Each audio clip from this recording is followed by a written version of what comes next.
Antônio Carlos, de novo. Por que o Phil Spector foi chamado para trabalhar em Let It Be? Deixa eu lembrar um pouco dessa época, o que é que houve. What do you want me to say about Phil Spector? They want to know why he. By the time, você quer saber alguma coisa daquela época? O que é que houve? I always admired Phil Spector's productions. I thought he was terrific. I thought some of the stuff he did in the early days was great. You know, The Righteous Brothers, Lost That Loving Feeling, fantastic, marvelous production. But what happened with Let It Be is that John went through his stage. John was going through a very, very difficult stage during Let It Be. He was into heavy drugs, and he was into heavy Yoko Ono. He said when we made Let It Be, the original idea of Let It Be was a very, very good one, which never happened. The original idea of Let It Be was, let's do an album. Never been done before. Let's do an album of completely new songs. We'll rehearse very well. We'll get them all together, get it really together as a group, and then we'll go out and give a performance in front of 100,000 people, and that performance will be our best. That was the idea. But the problem was we were right in the middle of an English winter, and there was no way that we could perform to a lot of people in the open air, that's for sure, and there was no auditorium big enough in those days to hold a lot of people.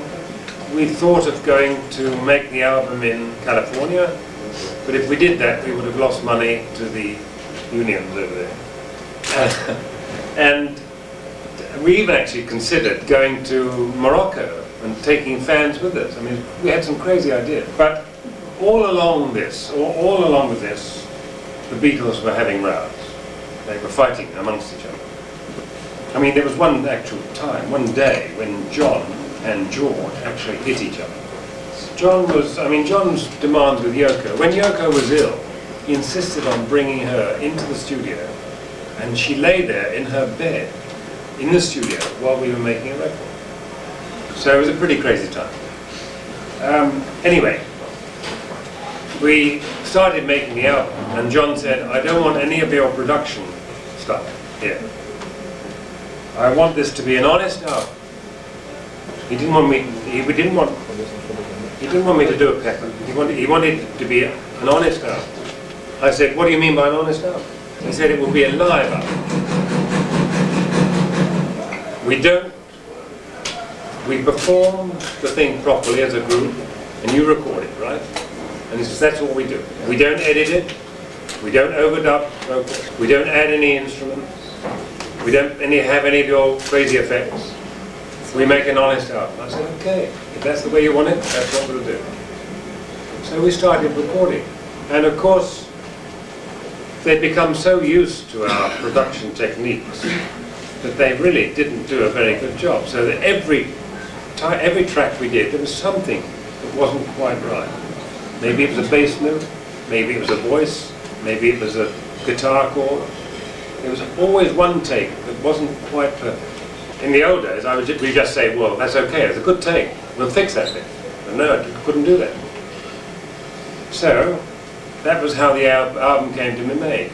And when I went to put it together with Glyn Johns, my engineer, the only way I could make a decent album of it was to make it like a documentary, with having all the noises, all the count-ins and all the fade-outs, like an eavesdropping on a session. But I wasn't very happy with it, because they were very good songs. I wasn't very happy with what we'd done. And I said, well, I don't want to do this again. If I can produce it like we used to, yes, but you've got to accept it. And they said, we will accept it. So we went back and we made Abbey Road. And Abbey Road was that album. After Abbey Road, some time passed, and Paul rang me one day and said, do you hear what John's done? I said, no, what's happened? He's taken all those Beatles tapes that we did with Let It Be, and he's taken them to America and he's given them to Phil Spector to produce an album. I was shocked. And we then found out what he'd done. And he'd overdubbed the voice, and he'd edited the tracks, and he'd added choirs and orchestras, and did all the things he said he wasn't going to do. And so Paul and I were pretty angry about it. But that was John at that time. And he changed again after that. He got out of that bit, and he became really nice again. Sorry it's such a long answer, but it was a big question.